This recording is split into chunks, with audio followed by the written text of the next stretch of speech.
Inicia. Iniciamos en el nombre del Padre, del Hijo y del Espíritu Santo. Amén. Amén. Señor Jesús, abre mis ojos y mis oídos a tu palabra. Que lea y escuche yo tu voz y medite tus enseñanzas. Despierta en mí y en mi alma la inteligencia para que tu divina palabra penetre en mi corazón y pueda yo saborearla, comprenderla. Dame tu Espíritu Santo, que me ilumine con tu palabra, que su luz me guíe hacia ti por el camino de la justicia y la verdad. Habla, Señor, que yo te escucho y deseo poner en práctica tu doctrina, porque tus palabras son para mí vida, gozo, paz y felicidad. Háblame, Jesús, tú eres mi Señor y mi Maestro.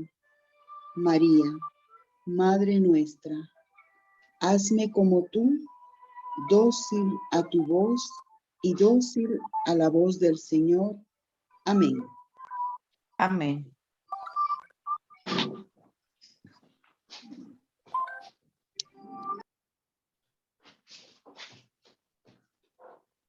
Esta hermosa noche con la primera lectura, pero antes de esto vamos a recordar qué es para nosotros la lección divina. Para tener en cuenta siempre estos aspectos. ¿Qué es la lección divina? Como lo dice esta lámina, la lección divina es algo que siempre la iglesia ha tenido y de donde brota también siempre la predicación. No podemos decir nosotros, yo hago una interpretación de la Biblia. Nosotros no podemos hacer interpretación de la Biblia. Nosotros solamente podemos meditar y reflexionar en algún texto bíblico, pero el encargado de interpretar la Biblia solamente es la iglesia. Por lo tanto, nosotros debemos de tener en cuenta todos estos aspectos. ¿Por qué razón? Porque todo ello nos lleva a nosotros a encontrar el verdadero sentido que debe de tener para nosotros la palabra de Dios. Pues aquí es un método de lectura y oración muy antiguo de la Iglesia Católica para tener un acercamiento con Dios que nos limita partiendo del verbo, siendo Él el sentido de toda la lectura y de la búsqueda que encontrábamos. Le voy a pedir por favor que apaguen su micrófono, así no tenemos interferencia, que se escucha un ruido por ahí. Entonces la lección divina nos lleva a ello, primero al encuentro con el Señor. No, sí, está bueno tener todos esos aspectos exegéticos que se tienen acerca de haciendo uso de las ciencias para poder interpretar, bueno, tal vez entender mejor el contexto en el cual está el personaje o el texto que queremos meditar. Todo eso nos ayuda a todos nosotros para ir meditando qué quiso decir el texto, qué quiso decir el Señor, y así sucesivamente nos vamos encontrando nosotros con todo ello. Hay que tener en cuenta que dentro de las Sagradas Escrituras hay aquí una pequeña catequesis, hay dos interpretaciones. Está la interpretación literal, que es la interpretación que utilizan mucho los protestantes y que la iglesia en algún tiempo lo tuvo presente. ¿Cuál es la interpretación literal? Por ejemplo, la interpretación que nosotros encontramos cuando, por ejemplo, acá, que córtate la mano derecha si es ocasión de pecado. Cualquiera puede decir eso, entonces lo hago, porque si conmigo peco o quítate el ojo, de verdad me lo va a quitar. Entonces eso es tomarlo desde su sentido literal y no buscando el contexto. Sí, de cierta manera hay partes que sí se tienen que tomar de cierta manera literal. Y también hay otra interpretación que se llama interpretación alegórica. En este caso, cuando nos referimos a lo alegórico, es el trabajo que hace la exégesis para ver toda la simbología que existe dentro de las Sagradas Escrituras. Por ejemplo, los que escucharon la homilía cuando la misa que me tocó a mí presidir, se recordarán que decía que la viuda también tiene este aspecto refiriéndose al pueblo de Israel, que es quien pierde la presencia de Dios, o sea, pierde al esposo. ¿Se acordarán que cuando hablamos de eso? Esta es una interpretación, le podríamos llamar nosotros, alegórica, ¿Por qué? Porque mira cómo cada texto está compuesto de ciertos elementos que van como disfrazados para dar a entender lo que se está refiriendo al pueblo de Israel. Y así nos vamos encontrando con muchas cosas que hoy nos vamos a dar cuenta y que van a aparecer en los textos que vamos a estudiar esta noche. Entonces vamos a pasar a esta siguiente. Ustedes saben muy bien que estos textos, la lección divina como tal, tiene estos pasos, la lectura, que dice el texto, la meditación, que me dice el texto, la oración, que nos hace decir el texto, la contemplación, que le decimos al Señor a partir del texto. Y la acción, a qué nos compromete a partir del texto. Entonces, recordando estos pasos, pasamos entonces a lo que nos concierne esta noche.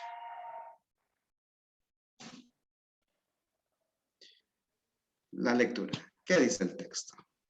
Pasamos entonces, lo que nos concierne, vamos a escuchar entonces la primera lectura. Así que dejo a la persona indicada para ello. Lectura del libro del profeta Daniel. En aquel tiempo se levantará Miguel, el gran príncipe que defiende a tu pueblo. Será aquel un tiempo de angustia como no lo hubo desde el principio del mundo. Entonces te salvará tu pueblo, todos aquellos que están escritos en el libro. Muchos de los que duermen en el polvo despertarán, unos para la vida eterna, otros para el eterno castigo. Los días sabios brillarán como el resplandor del firmamento, y los que enseñan a muchos la justicia resplandecerán como estrellas por toda la eternidad. Palabra de Dios. Te alabamos, Señor. Muy bien, esta noche nos encontramos con este texto hermoso del libro del profeta Daniel. Empezamos entonces. El libro del profeta Daniel es uno de los libros que podemos encontrar con un género literario totalmente distintos a los históricos, a los sapienciales, y es un libro, podemos decirlo así, tal vez un libro apocalíptico en el Antiguo Testamento. Entonces, ¿dónde va? ¿Cuántos libros apocalípticos hay en la Biblia? Podemos decir que es el libro de Daniel en el Antiguo Testamento y el Apocalipsis del apóstol San Juan que encontramos en el Nuevo. Y aquí tenemos que partir de algo. ¿Qué significa la palabra apocalíptica? ¿Es lo mismo que profecía? ¿Es igual que los profetas? Tal vez son preguntas que nosotros tenemos cada día. Y tales preguntas que a veces nos han dejado, a veces a nosotros que responder.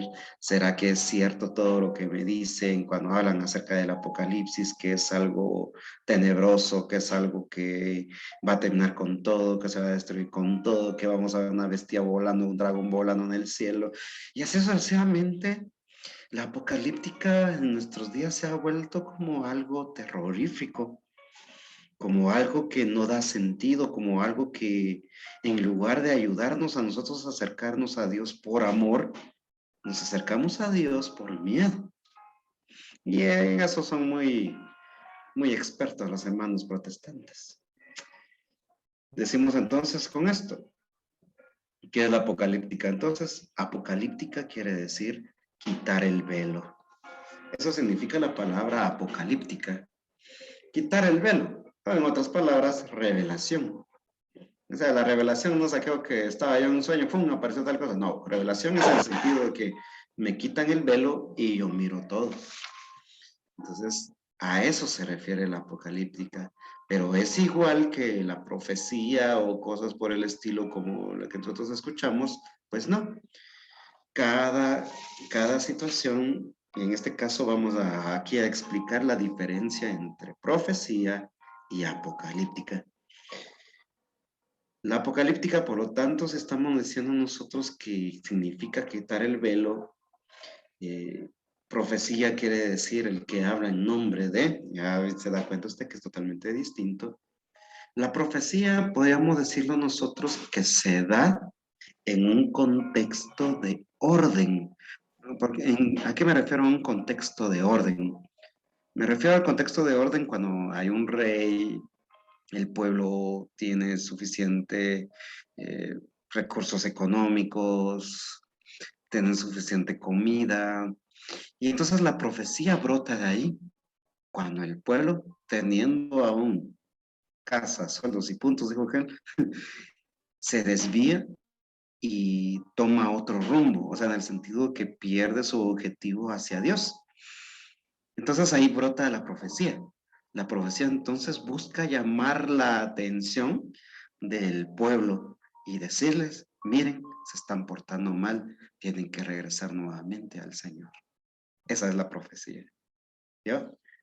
Quiero que con ese ejemplo quedó tan claro, no me extiendo más en eso. Y la apocalíptica se da en un contexto totalmente distinto. Aquí podemos decir así, que la apocalíptica se da en un sentido o en un contexto de desorden, de estar lejos, de caos. Ahí se da la apocalíptica. Pero ¿cuál es el sentido de la apocalíptica? Porque estoy hablando que se da en un contexto de caos, un contexto de desorden, porque se pierde el orden, o sea, en el sentido de que ya no hay rey, ya no hay pueblo establecido en cierta región, sino que están dispersos. Y cuando escribe el profeta Daniel, el pueblo de Israel está en Babilonia, está en un lugar totalmente distinto a su tierra, está en el exilio. Y la Apocalipsis de igual manera, en el Evangelio, el Apocalipsis de San Juan, también hay un desorden. La iglesia está siendo perseguida.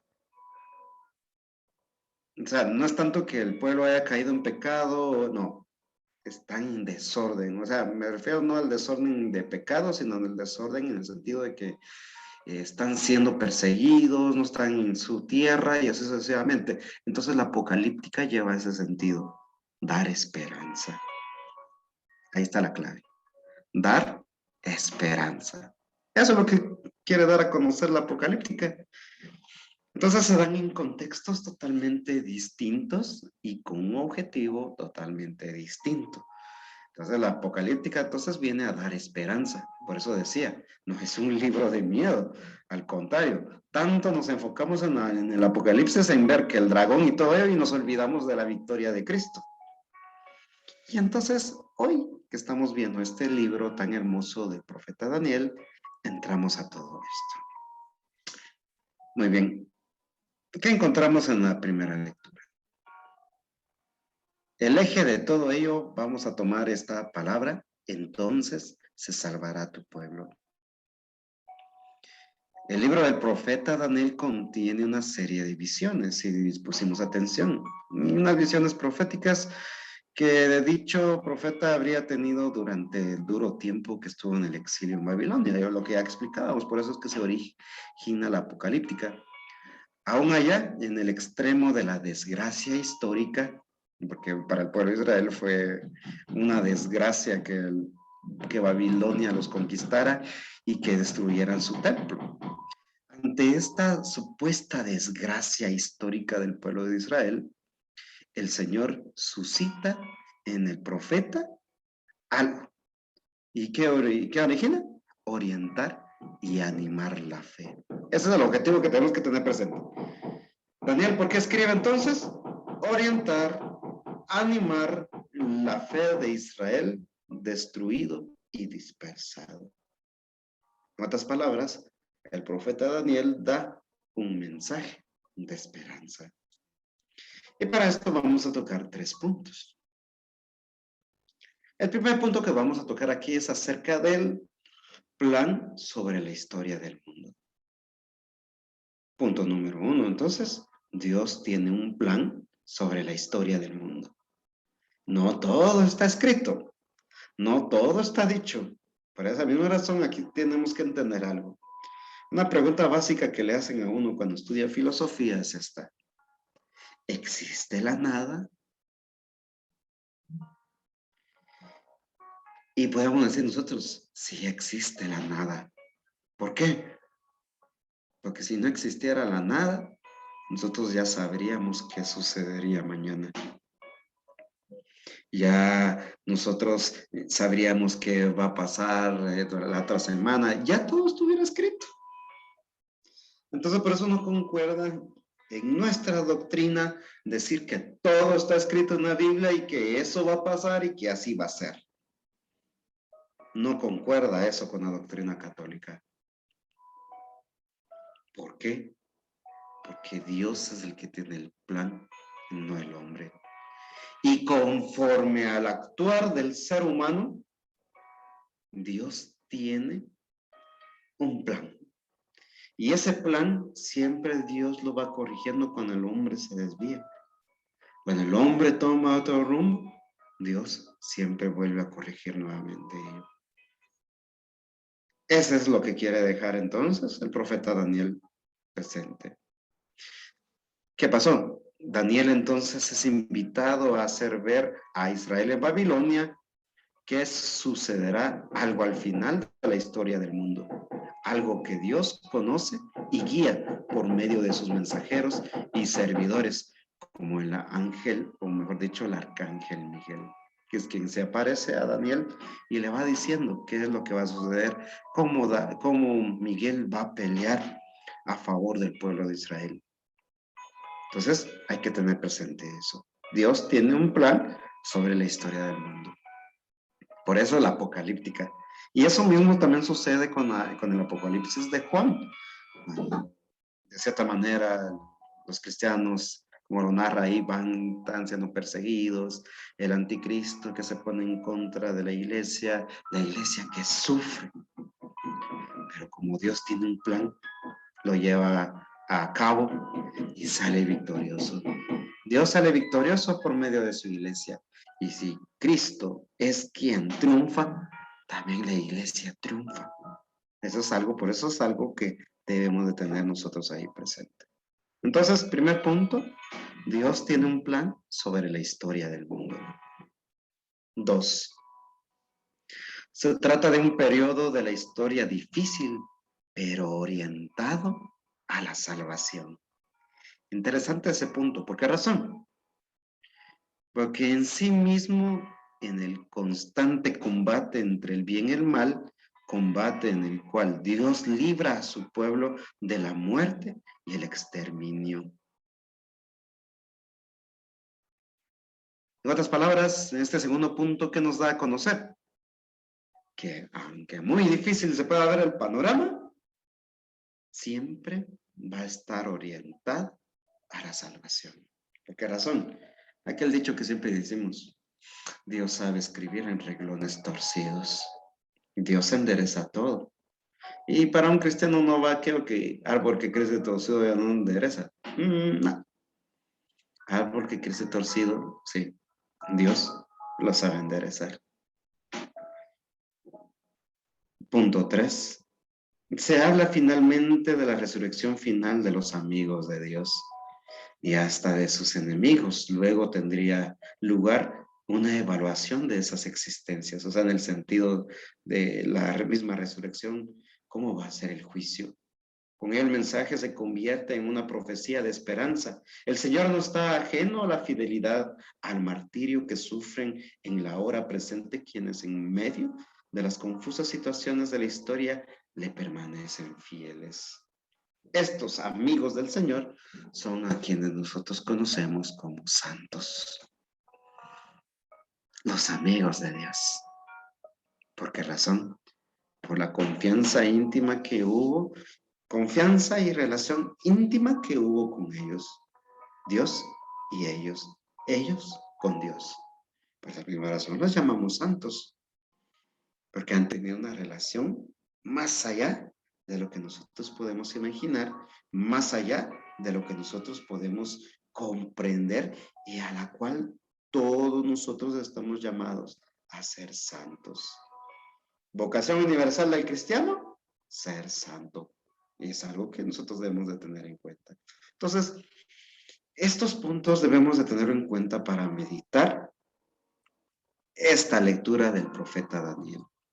El plan de Dios sobre la historia del hombre, aunque difícil pueda ser lo que está sucediendo, siempre Dios orienta eso a la salvación, la intervención de Dios aún en ese momento difícil. Y 3, la resurrección final de los amigos de Dios, aquellos que permanecen fiel a Dios, aún en ese momento difícil, se salvan. ¿Por qué? Porque están totalmente ligados a Dios, están totalmente ligados con la presencia de Dios. 3 puntos que nos dejan muy claro estas lecturas. Para que usted lo tenga en cuenta, estos 3, podemos decirlo así, 3 motores que van moviendo a esta lectura. Entonces, pasamos ahora a la segunda lectura tomada de la carta a los Hebreos. Dejo el tiempo a la persona. Lectura de la carta a los Hebreos. Hermanos, en la antigua alianza los sacerdotes ofrecían en el templo diariamente y de pie los mismos sacrificios que no podían perdonar los pecados. Cristo, en cambio, ofreció un solo sacrificio por los pecados y se sentó para siempre a la derecha de Dios. No le queda sino aguardar a que sus enemigos sean puestos bajo sus pies. Así, con una sola ofrenda hizo perfectos para siempre a los que han santificado.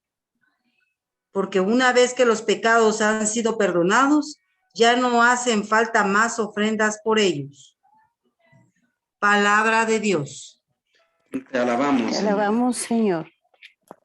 Muy bien. Interesante, nuevamente volvemos a caer en esta comparación que hace el autor de la carta a los Hebreos. Tal vez en las municiones que encontramos nosotros estos domingos decía, el apóstol San Pablo escribe a la carta a los Hebreos. Si ustedes hicieron munición con eso, quítele San Pablo. Ya sabemos que no fue San Pablo el que lo escribió, sino que es algún autor anónimo. Entonces, la carta a los Hebreos nos va a presentar siempre esa relevancia, la diferencia entre el sacerdocio antiguo y el nuevo sacerdocio. Nuevamente nos vuelve a decir que los sacerdotes ofrecían un sacrificio y creo que eso lo tocaba. Yo siempre me voy adelantando. Y durante este domingo también hablé acerca de ello, ¿verdad? Que el sacrificio que hacían los sacerdotes sí era como pagar para que Dios perdonara cierto pecado, pero Cristo, sin ofrecer nada, sin que le ofreciéramos algo, por eso ahí viene la justificación. Cristo nos salva, sin que nosotros hayamos dado algo, o mucho menos que nosotros hayamos pagado algo. Cristo nos salvó. Esa es la justificación. Entonces, esta segunda lectura, ¿qué es lo que ofrece el autor a la carta a los Hebreos? Tenemos que tener en cuenta estos aspectos.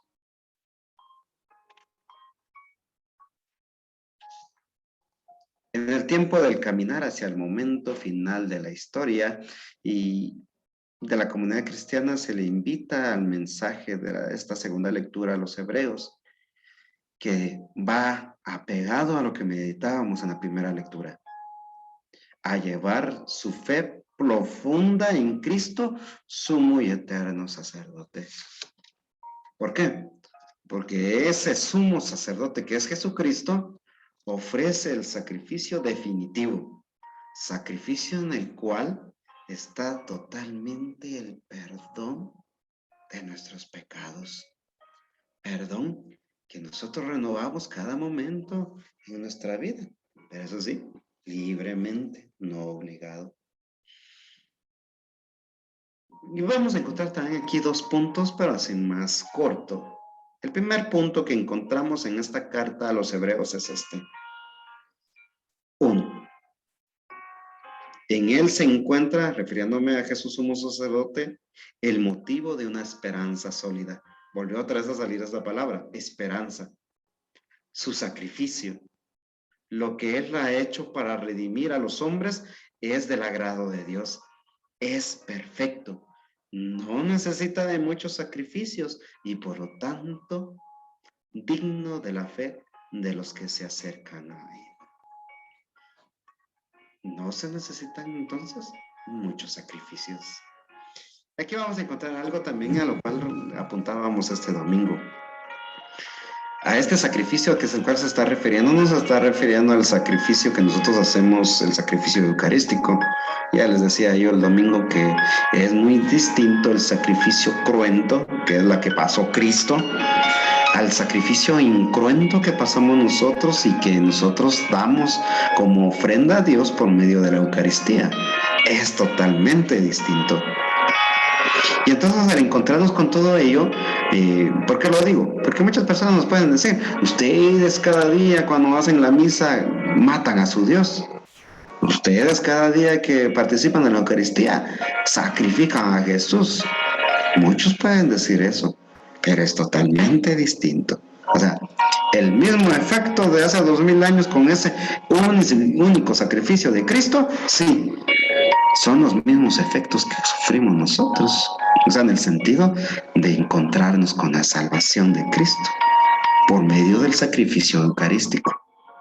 Por eso el sacrificio eucarístico es incruento, porque no hay violencia, no hay sangre, no hay todo lo que nosotros podemos tener en cuenta. Entonces, tengamos presente eso en nuestras vidas, entonces. La palabra cruento, incruento.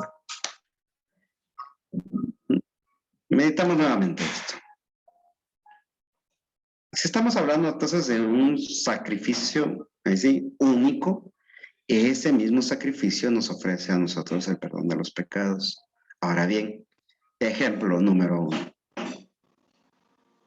Cuando nosotros en la Eucaristía encontramos el perdón de nuestros pecados, pero cuando me refiero a los pecados, me refiero a los pecados leves, a los pecados que posiblemente dije una mentira o de repente le hice malos ojos al entrar al templo. Me ofrece el perdón de los pecados, me ofrece el perdón de los pecados cuando yo participo de ese sacrificio eucarístico. Claro que sí, y en 2 momentos. Solamente que se hace, hay uno que se hace públicamente y otro en secreto.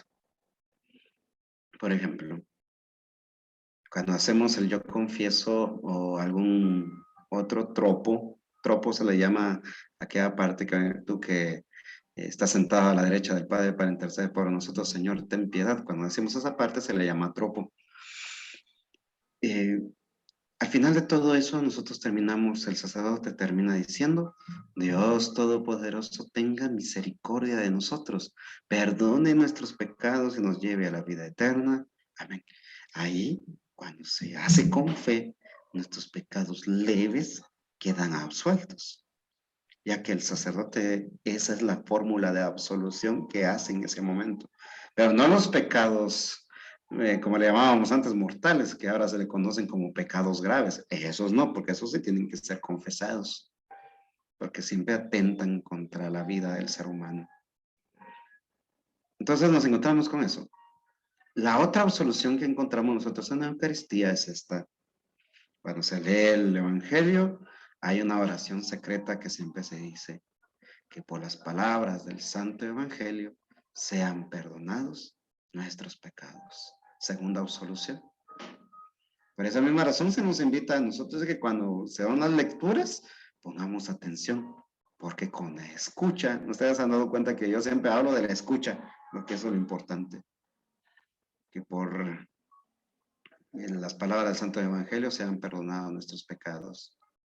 Oración que siempre se hace en secreto, pero que está presente dentro de todo ello y que es válido para nuestra vida. Absolución de los pecados. Interesante esa parte, ¿verdad? Punto número 2. El futuro ha comenzado en Cristo en cuanto que el camino hacia Dios arranca de este sacrificio al que debemos unirnos, creyendo e imitando su entrega total al Padre.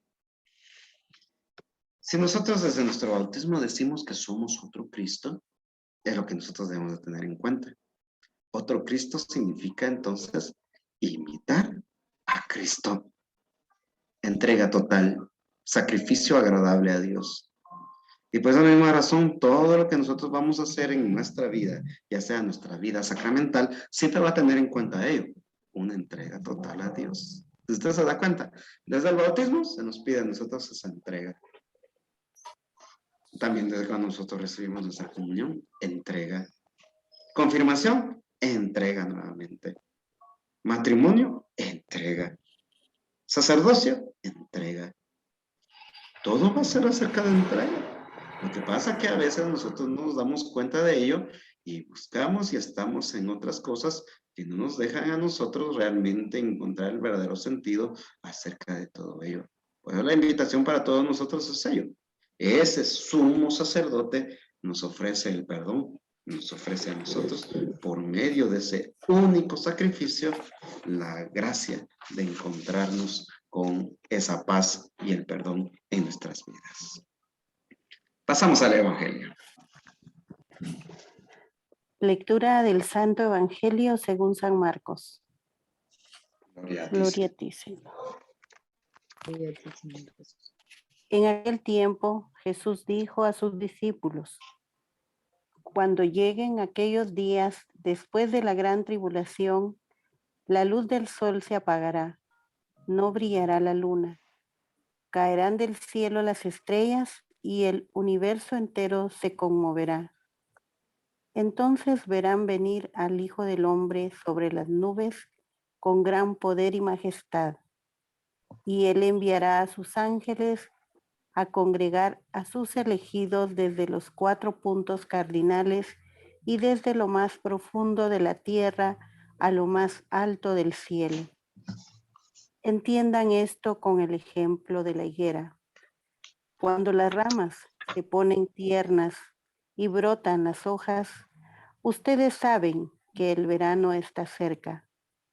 Así también, cuando vean ustedes que suceden estas cosas, sepan que el fin ya está cerca, ya está a la puerta. En verdad que no pasará esta generación sin que todo esto se cumpla. Podrán dejar de existir el cielo y la tierra, pero mis palabras no dejarán de cumplirse.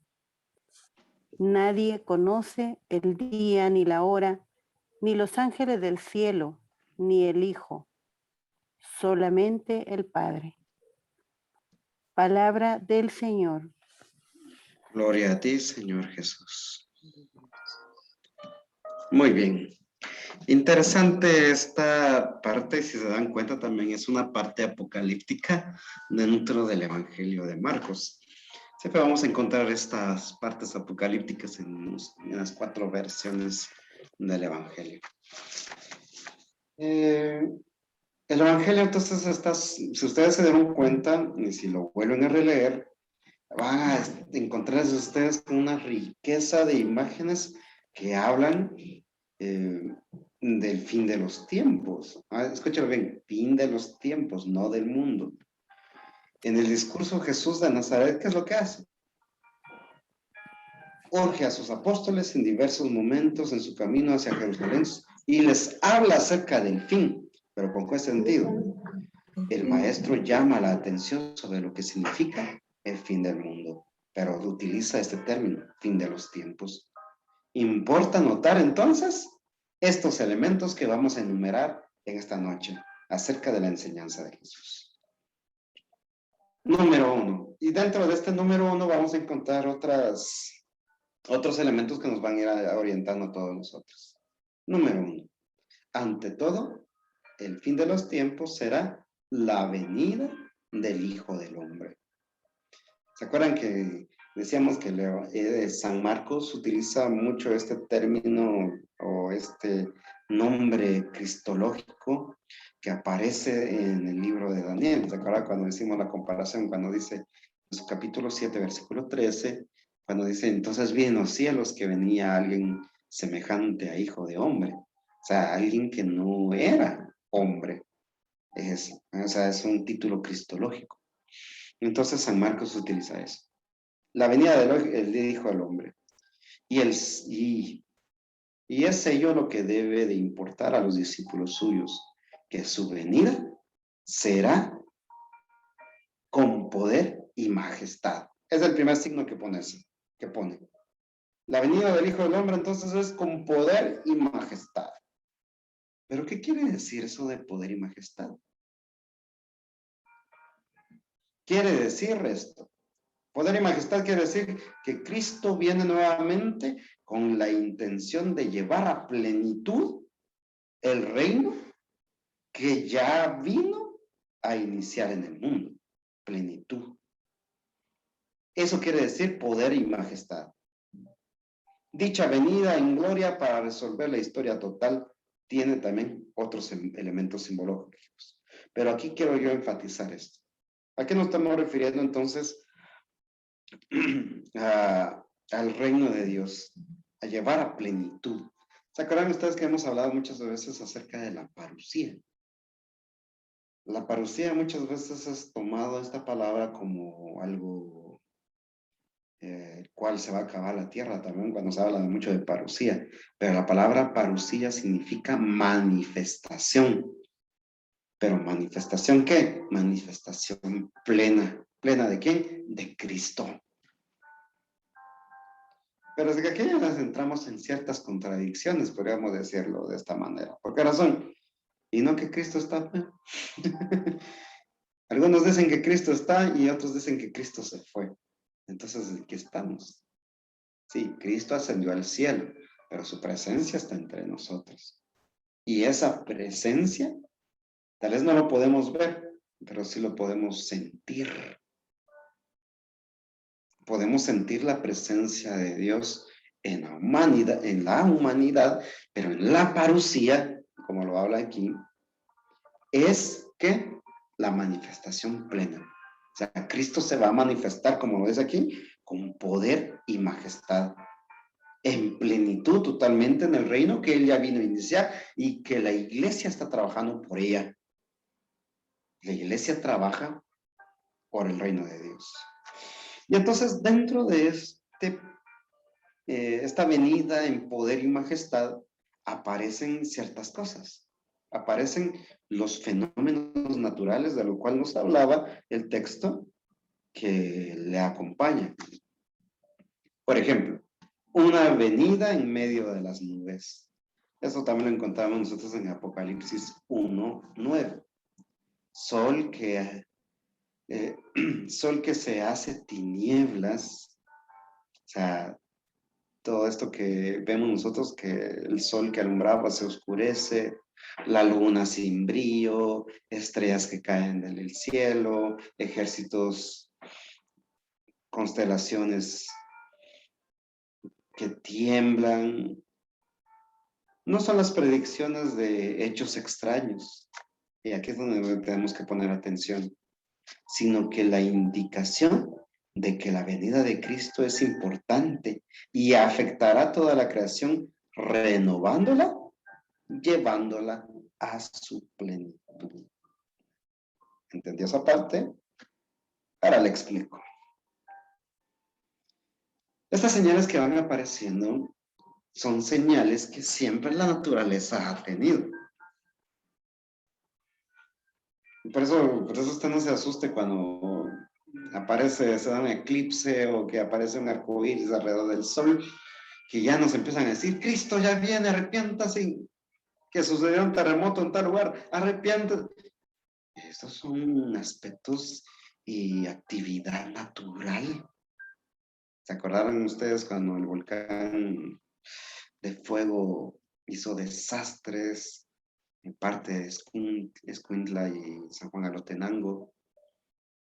¿Qué pensaron a decir las personas? Hasta un loco de El Salvador empezó a decir que porque los de Guatemala adoraban a un dios negro, por eso es que estaban refiriéndose al Cristo de Esquipula, que por eso había caído el juicio de Dios. No, no se está refiriendo, son cosas naturales que nadie sabe cuándo van a suceder, pero suceden.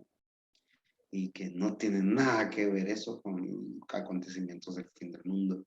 Y es lo que estamos viendo en este texto, que quiere dar a conocer Jesús por medio de estos hechos naturales, porque no son hechos sobrenaturales, sino que son propios de la tierra. ¿Qué hace? Quiere decir entonces, como dice acá, la venida de Cristo es tan importante que hasta afecta a la creación, renovándola y llevándola a su plenitud. Con esto conecto lo que dice San Pablo en Romanos 8:12. Cuando se refiere a la creación, cuando dice, y la creación está como con dolores de parto, esperando su renovación, esperando su redención. O sea, con esto nos queda claro que el mundo no se va a acabar. Y lo que diría también San Agustín en su libro Ciudad de Dios. El fin del mundo no será por destrucción, sino por transformación. O sea, la creación se va a renovar a como era antes. Cuando dice el libro del Génesis, y vio Dios que todo era bueno. 2. Dentro de estos aspectos, la reunión de los elegidos dispersos.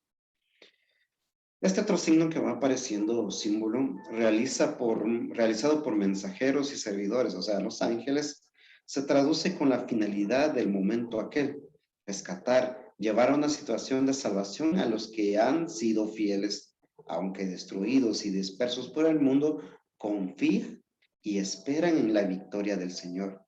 Como en la primera lectura de Daniel que mirábamos nosotros, se muestra la finalidad de la salvación, no castigo o destrucción que tiene el culmen de la historia. No velo así, sino velo como un momento de esperanza, de redención. Por eso nosotros no hablamos de fin, sino de redención, transformación, plenitud. Y usted no me dejará mentir. A veces en una ocasión se acercó una persona y me dijo, cuando hago la plegaria eucarística 1, hay una sección de 2 secciones, una antes del relato eucarístico, que menciona un montón de santos, los apóstoles. Si usted se pone a averiguar el significado de esos nombres de los apóstoles y de algunos otros santos que aparecen allí, hablan acerca de la plenitud. Y los que aparecen después hablan acerca de la felicidad. Todos los nombres que aparecen, y por eso te pedimos por los apóstoles, Juan el Bautista, Esteban, Felicita y Perpetua, todos esos nombres hablan acerca de plenitud. No se pronuncian ahí por gusto, tienen su significado. Por eso otra vez cuando usted escuche el canon romano, como se llama esa plegaria 1, que es la más larga de todas, primero nos está invitando a que estos santos que tienen un nombre de eternidad, nombre de felicidad y de plenitud, de eternidad, están ahí por algo, porque nos quieren a nosotros orientar a que en Cristo nosotros encontramos plenitud. En Cristo nosotros encontramos felicidad. Entonces, por esa misma razón habla acerca de ello. Los que confían y esperan. Aquí está a comparación entonces con lo que decía el profeta Daniel, la finalidad de salvación.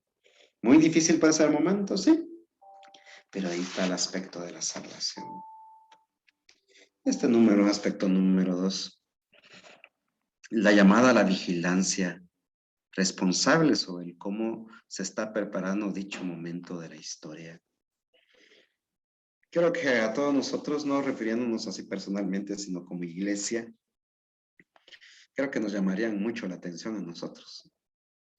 La vigilancia responsable sobre el acontecimiento en la historia, o sea, de la venida de Cristo. ¿Cuán preparados estamos nosotros? ¿Cuán preparados o cuán preparamos nosotros a las personas para ese encuentro con el Señor?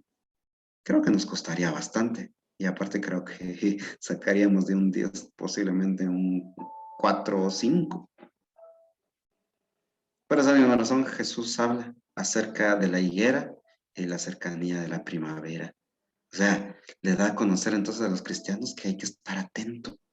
Hay que estar siempre atento a los signos de los tiempos. La iglesia maneja ese vocabulario, signo de los tiempos.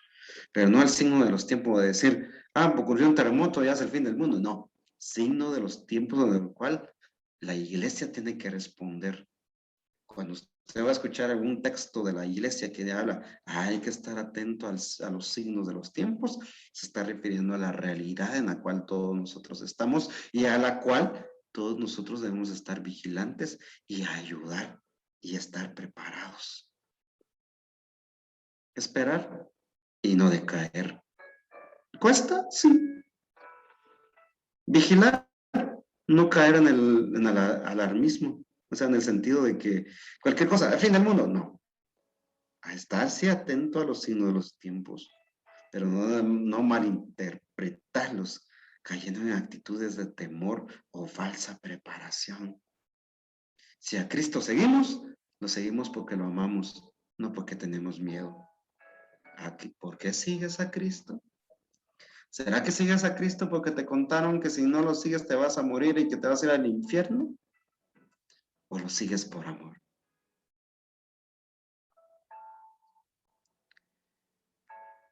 Y para finalizar con este aspecto del Evangelio, decimos nosotros, el Maestro asegura lo irreversible de la llegada de aquel momento.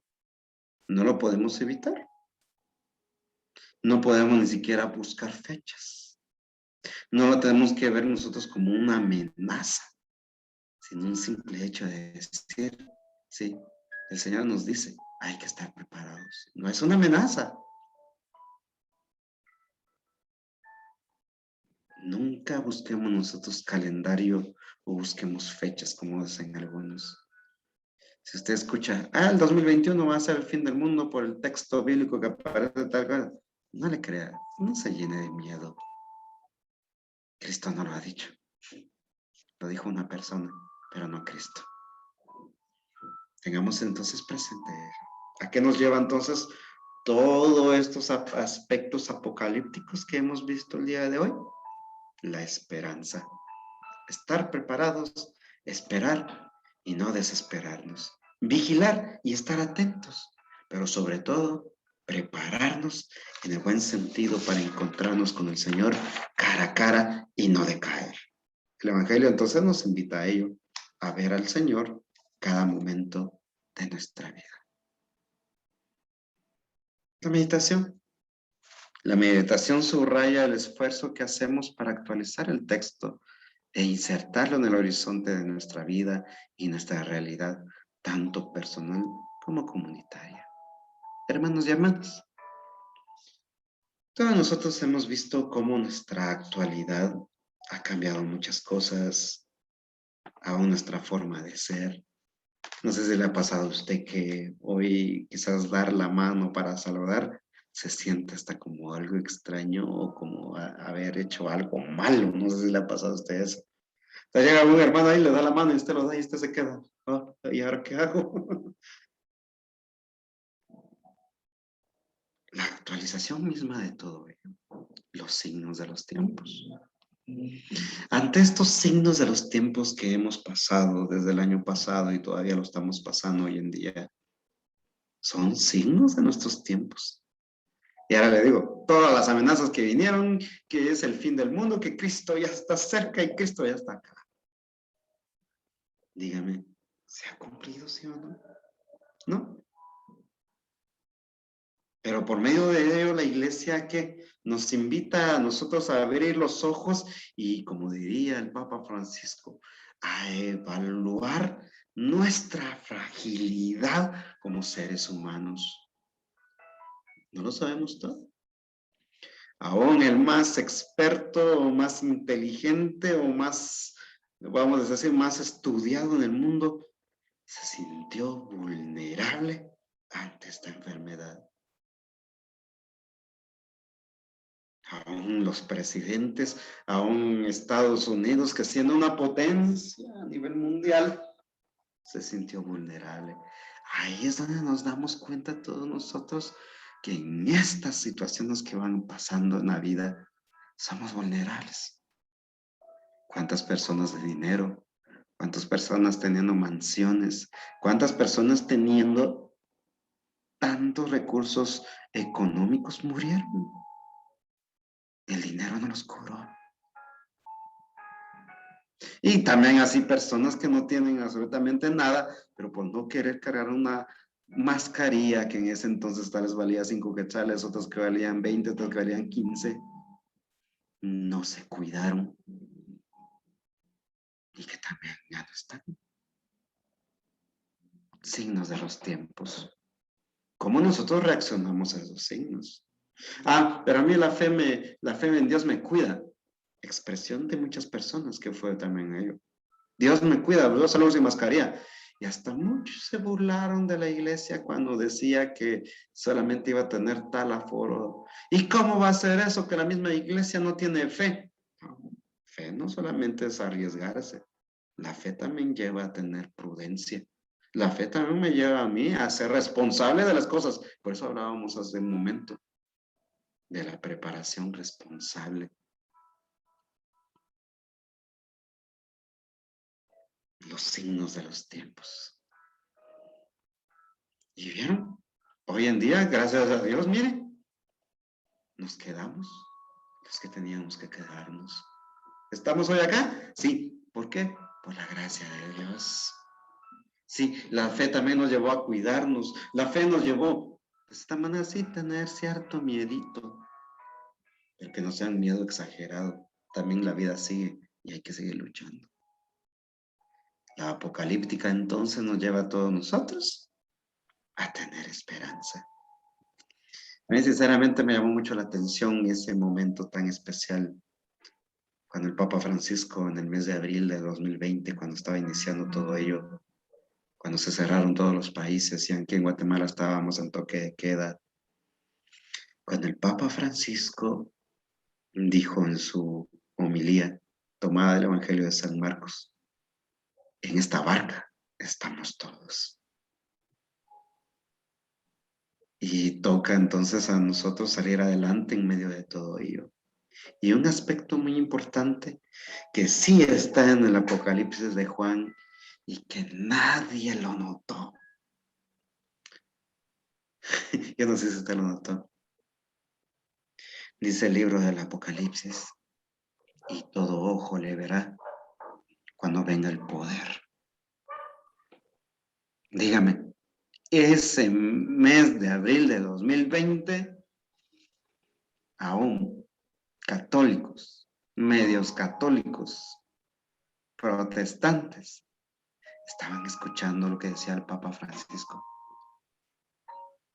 Y si ustedes se acordarán cuando el Papa salió con Jesús sacramentado a dar la bendición en la plaza de San Pedro, todo ojo lo estaba mirando.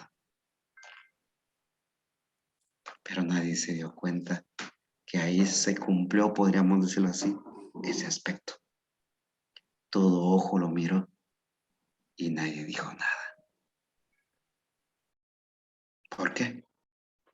Porque a veces nosotros somos personas que nos dejamos llevar por emociones y por cosas tipo show, que si no hay lágrimas, no hay aquello, no pasó nada. Y eso pasó. Dios actúa en el silencio. Dios actúa en lo tranquilo. Todo ojo miró a Jesús, dando la bendición a todo el mundo. Y nadie se dio cuenta. Signo de los tiempos. ¿Estamos realmente preparados? Dígame, ¿acaso? Tal vez en otras, escuchamos nosotros atrás de esto de los signos de los tiempos en otros lugares, prensa, redes sociales, mensajes de WhatsApp, prepárense porque ya viene el fin del mundo. ¿Y cuál fue el mensaje de la iglesia? En esta barca estamos todos, tenemos que luchar para salir adelante. ¿Qué era? Un mensaje esperanzador. No de miedo, de esperanza. Cristo va a triunfar. Y dígame, ¿Cristo ha triunfado? Claro que sí. ¿Se mantiene la iglesia en pie? Claro que sí. ¿El mensaje de Cristo se ha extendido? Claro que sí. Pero quedamos los que teníamos que quedar y los que estamos todavía en la iglesia. ¿Muchos se alejaron? Sí, muchos se alejaron. Algunos sí, por miedo y es comprensible. Pero algunos que tal vez ni venían y si venían obligados y media vez encontraron esto que no se podía venir, mejor. Ya nunca aparecieron. Y solo recurro y termino con esto la meditación. Algo a lo cual apuntaba mucho el Papa Benedicto XVI, y que usted lo puede buscar en internet, la profecía de Benedicto XVI. El Papa Benedicto XVI habla acerca de cómo la iglesia va a ir cambiando, o sea, en el sentido de que va a irse renovando, va a irse encontrando con otro aspecto de su vida. Dice el Papa Benedicto XVI que va a llegar un momento en el cual la iglesia va a bajar en número, va a bajar en número de fieles, pero dice él, al final de todo, aunque la iglesia baje en números, el mundo se va a extrañar por su forma de vivir, por su forma de entrega a Dios, por su forma de entrega a los hermanos. ¿Por qué?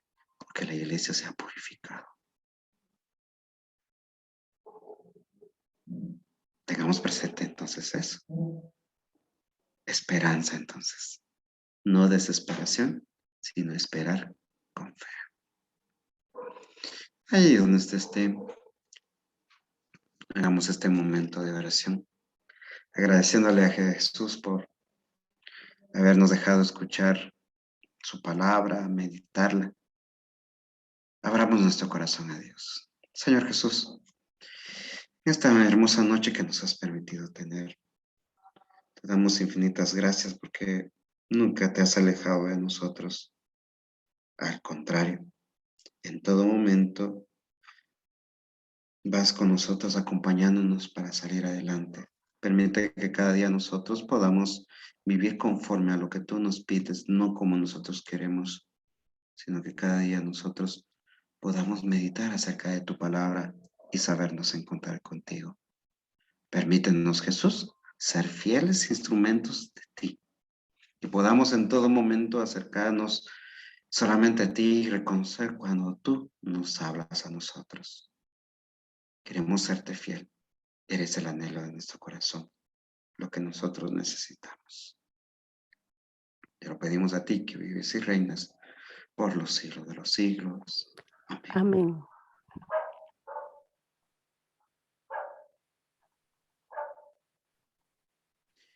Estamos entonces en este momento. Nos toca entonces la acción. ¿A qué nos comprometemos a partir del texto? Esto es el fundamento del quinto paso de la lección divina, el actuar, el vivir, el hacer vida aquello que fue reflexionado y rezado. Si de verdad hubo encuentro de corazón a corazón con el Señor, no se puede seguir siendo el mismo. Algo debe cambiar. De alguna manera se debe vislumbrar aquello que fue conocido. Entonces les voy a invitar a ustedes. Tome su cuadernito, tome su lapicero y escriba. ¿A qué se compromete usted con Dios por medio del texto que ha escuchado, que aprendió, que le dijo el Señor a usted? Escriba. Tomémonos unos segundos para escribir y luego pasamos a lo que nos concierne. Escriba entonces. ¿Cuál es? Muy bien. Esta imagen que tenemos al frente, nuestras pantallas, donde esa acción, vemos esa hermosa imagen de los discípulos de Maús a la par de Jesús. Ahora todos nosotros somos esos discípulos de Maús que vamos en el camino con el Señor. No tenemos que dejarnos cegar como iban estos discípulos por la tristeza, por el miedo. Sino al contrario, descubrir que es el Señor cuando nos habla, cuando escuchamos su voz. Y por medio de esta palabra que hemos meditado, también nosotros descubramos que el Señor va a nuestro lado. No nos dejemos dominar por el miedo, ni por la tristeza. Cristo va con nosotros y nos acompaña en todo momento. Vamos subiendo a niveles. Aquí encontramos esta imagen tan hermosa.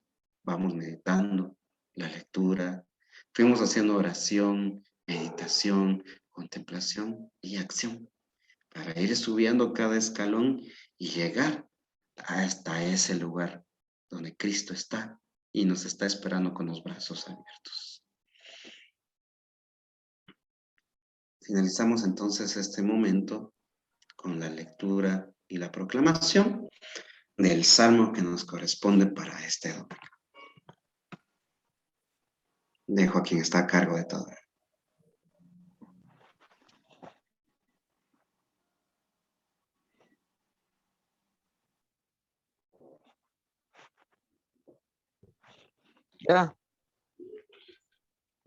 Ya puedes bailar.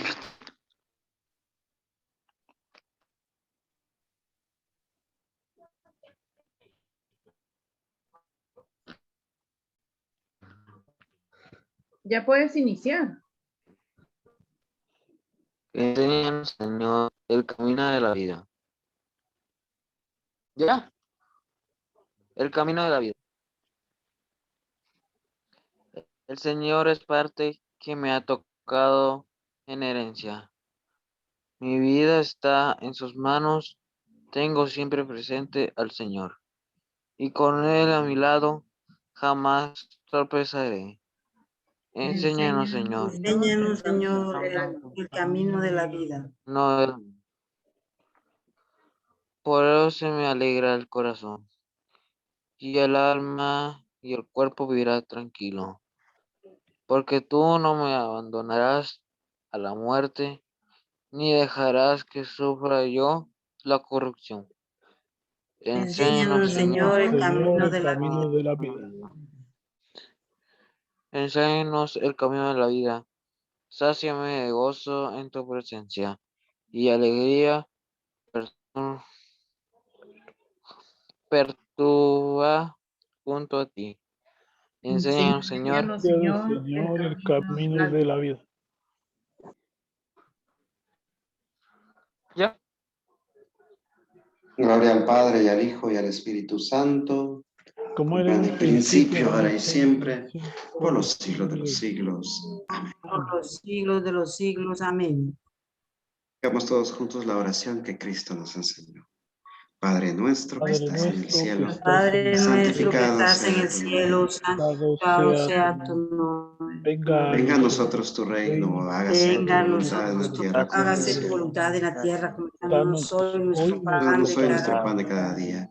Perdona nuestras ofensas, como Perdona también nosotros nuestras perdonamos a los que ofensas. nos ofenden. No Hemos nos hoy dejes nuestro caer en la mal. tentación, No dejes líbranos caer del en mal. tentación, líbranos del mal. Amén. Muy bien, a todos. Bueno, tal vez a muchos se han preguntado que... Bueno,